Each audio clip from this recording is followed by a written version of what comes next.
Bienvenue à tous dans cette deuxième partie de Demain à la Une. Plusieurs pays vont cette année encore fêter la musique et les musiciens. Le 21 juin, c'est le premier jour de l'été. Tout le monde prie pour qu'il fasse beau et un peu partout dans le monde, les musiciens sont donc mis à l'honneur. Ça sera le cas sur les 5 continents, quasiment avec tous les styles musicaux et il y en aura pour tout le monde. Nous allons donc en parler dans cette deuxième partie. J'ai le plaisir d'avoir à mes côtés et pour la première fois avec nous Valérie Passelet qui est journaliste sur le site Musique RFI. Bonjour Valérie. Bonjour. Merci d'être avec nous et en face de vous aussi, je pense que c'est une première, Abir Nasraoui qui est la spécialiste musicale et qui est aussi une artiste d'ailleurs à MCD. Merci d'être avec nous. Valérie, je commence tout d'abord avec vous. La fête de la musique, c'est un projet. Alors quand on regarde un petit peu l'historique, on voit que ça date à peu près de 1976, même si finalement et officiellement, on a retenu la date de 1982 avec le ministre de la Culture à l'époque, Jack Lang. Alors pour resituer un petit peu rapidement cette initiative, François Mitterrand est donc élu en 81. Il nomme un ministre de la Culture qui restera dans la mémoire de tous, Jack Lang. Dès 82, la première fête de la musique est lancée en 3 semaines à peu près. Pour cette première édition, une demi-heure seulement est réservée aux concerts professionnels. Les musiciens amateurs, eux, ont toute la nuit.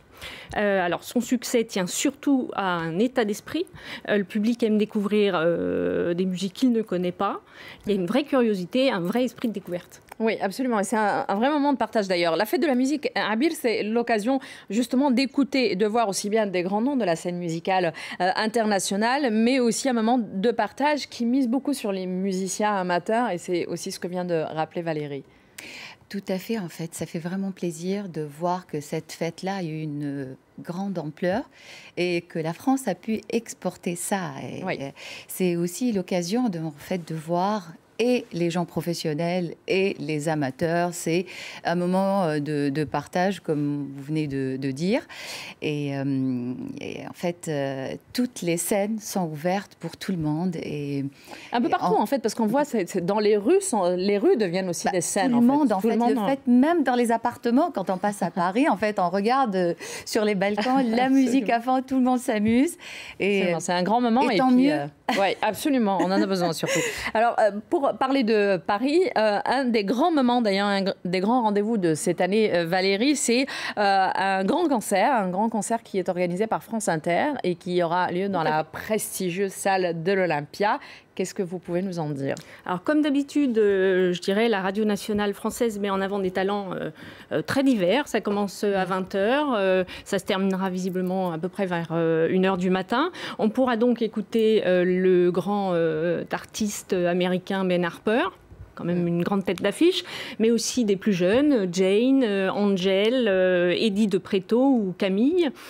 Et cela devrait se terminer avec un DJ set d'Arnaud Rebottini. Rappelez-vous, Arnaud Rebottini, il a eu le César de la meilleure musique de film pour 120 battements par minute. Absolument. Ça rappelle un peu l'esprit en fait, de cette fête de la musique, finalement, cette rencontre entre les grands noms et les plus amateurs, finalement. C'est clair, c'est un petit peu ça. Tout le monde fête la musique, en fait. C'est ça. Et puis, en fait, toutes les musiques, surtout, quoi. Surtout. Alors, il y a d'autres grands événements à Paris, Valérie? Alors, il n'y en a pas peut-être autant que d'habitude, pour des raisons de sécurité qu'on peut imaginer. C'est plus compliqué à organiser. Mais il y en a quand même quelques-uns. Il y aura le fameux Ricard et sa live music, qui sera cette année au Parc de la Villette. Au menu, une affiche très très française avec Concrete Knives, Clément Bazin, DBFC ou encore Mannequin. Au Grand Palais, il y aura un concert audio performatif avec des musiciens tchèques, un projet musical expérimental qui se nomme Basel. À l'Institut du monde arabe, ils mettront un petit peu en avant des musiciens de la nouvelle génération. Donc, il y aura un certain nombre de concerts comme ça à travers Paris. C'est une grande soirée orientale, il me semble d'ailleurs, devant Lima. Et encore une fois, on croise tous les doigts pour qu'il fasse beau. Alors, Abir, justement, en parlant de Lima, ça m'amène à parler un peu de l'exportation en fait, de cette fête de la musique. On le disait tout à l'heure, c'est français, c'est cocorico, mais sauf que c'est un peu partout dans le monde aujourd'hui. Alors, en Afrique, on le voit beaucoup dans les pays francophones, mais cette grande fête s'est aussi installée dans le monde arabe.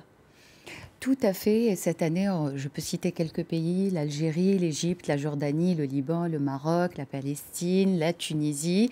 Et c'est vrai qu'au début, c'était un peu, on va dire, timidement fêter. Là, ça devient vraiment une fête d'une grande ampleur. Il y a tout un programme et dans des endroits en tout cas précis, dans des théâtres, dans des salles de spectacle, mais également dans la rue. Les gens l'intègrent petit à petit, en tout cas les gens dans les pays arabes, dans les rues arabes aussi l'intègrent petit à petit. Et donc c'est aussi un grand rendez-vous dans ces pays-là aujourd'hui. Vous qui êtes artiste justement, qui êtes donc spécialiste de la musique à Monte-Carlo Doualiya, est-ce que la musique justement aujourd'hui attire encore beaucoup de gens à la radio par exemple sur les ondes? Je vois que vous avez 2 émissions il me semble, et les auditeurs sont toujours au rendez-vous en fait. Ils sont toujours au rendez-vous en fait, et ils ont une soif de connaître. C'est-à-dire il y a des gens qui restent dans le classique, dans le traditionnel, ils essayent de s'accrocher à ça, ils essayent de s'accrocher à ce qu'on appelle un peu les gardiens du temple. Mais il y a une autre catégorie qui est en train de s'élargir et qui cherche une musique, ce qu'on appelle aujourd'hui un peu l'alternative. Il y a des artistes qui refusent cette appellation-là, mais c'est vraiment de l'alternative. C'est-à-dire que les gens qui fuyaient la musique arabe très traditionnelle pour aller écouter les artistes occidentaux ont trouvé ce qu'ils cherchaient dans cette musique alternative. Et c'est vrai que les révolutions arabes ont énormément aidé à libérer toute une génération d'artistes qu'on découvre aujourd'hui et qui ont réussi en tout cas à s'imposer dans les pays arabes. Et aujourd'hui, on les voit sur les scènes parisiennes, sur les scènes européennes. Leur public n'est plus communautaire, il est très très varié. Alors, ça veut dire que, parce que vous avez parlé du printemps arabe, et la question s'était posée avec l'arrivée de pas mal de courants islamistes dans certains gouvernements, on avait un peu peur pour l'art. La musique résiste plutôt bien, j'ai l'impression. Elle résiste très très bien, mais en fait, ces musiques-là ont été emprisonnées en quelque sorte par les anciens dictateurs. Parce que c'est des musiques libres, c'est des musiques qui n'ont pas, entre guillemets, de limites, de lignes rouges. On parle de tout. Donc c'est une autre génération de musique, vous voulez dire, qui apparaît aujourd'hui?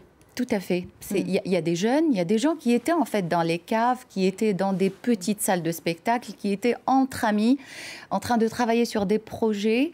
Et dès que la révolution ou ce printemps arabe a eu lieu, il y a eu pas mal d'inconvénients, mais du côté ça a libéré musical, il y a eu une grande libération. La musique est tout aussi présente sur RFI, Valérie? Tout à fait. C'est important. Vous êtes donc... peut-être juste un mot sur le site RFI Musique, peut-être pour commencer. Alors, le site s'appelle musique.rfi.fr, ça c'est l'adresse précise. C'est un site qui permet de suivre l'actualité francophone, et essentiellement, parce que c'est quand même un petit peu notre ADN, sur la France, mais aussi sur le Canada et bien sûr sur l'Afrique de l'Ouest.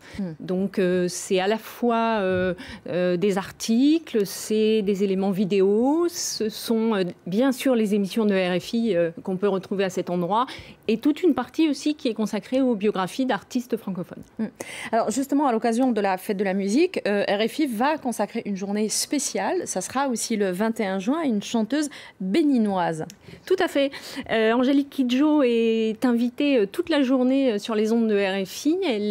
Elle sera la rédactrice en chef pendant cette journée. Et sa journée va commencer très tôt, puisque ça sera à 8h heure de Paris, donc 6h. Donc elle sera dans les locaux de RFI. Elle sera dans les locaux de RFI. Elle commencera par une tranche d'infos. Elle sera ensuite sur le plateau dans l'émission de Juan Gomez qui s'appelle Appel sur l'actu. On la retrouvera aussi dans d'autres émissions. Et enfin, dans Couleur Tropicale, qui est donc l'émission phare consacrée à la musique africaine sur RFI. Pourquoi ce choix-là, d'ailleurs? Alors, c'est une personne qui, toute cette journée-là, va pouvoir parler de sa carrière, bien sûr, mais aussi de ses engagements. C'est quelqu'un qui est très engagé auprès des femmes, notamment au niveau de l'éducation des femmes africaines et des enfants, bien entendu. Donc, je pense que toute cette journée-là, elle pourra expliquer quels sont ses engagements à ce niveau-là. Et puis, c'est une grande artiste. C'est quelqu'un qui voyage énormément, qui se produit absolument partout dans le monde. Elle travaille avec des gens très différents. Du coup, coup, ce sont des univers qui sont aussi très différents. C'est aussi de la musique africaine, mais là, elle vient de reprendre un disque des Talking Heads. Donc, elle fait des choses très, très différentes. C'est quelqu'un qui est... Et puis, elle a une énergie tout à fait communicative. Donc, à suivre sur RFI, donc le 21 juin. Vous allez déambuler un peu dans les rues de Paris le 21 juin? Sans doute, comme d'habitude. Abby, est-ce que vous allez chanter le 21 juin? Parce que vous êtes chanteuse. Oui. On le rappelle. Le 21, non, pas cette année, mais j'ai essayé de profiter. Très très bien. Donc vous serez aussi dans les rues de Paris, on y sera je pense un peu tous, en espérant encore une fois qu'il fera beau, parce que c'est pas toujours le cas en ce moment. Merci beaucoup à Abir Merci, bonne fête de la musique. Merci beaucoup, bonne fête de la musique, absolument, totalement en avance. Merci beaucoup Valérie Passolec d'avoir été avec nous, et nous finissons avec quelques notes musicales signées Ben Harper, qui sera donc à l'Olympia le 21 juin prochain. Merci à vous tous de nous avoir suivis, très bon week-end, très bonne fête de la musique la semaine prochaine. Je vous retrouve la semaine prochaine, et en attendant, n'oubliez pas que l'avenir n'est qu'un présent qui s'ignore, et très très bon week-end à tous. Au revoir. If you're not going to help him stand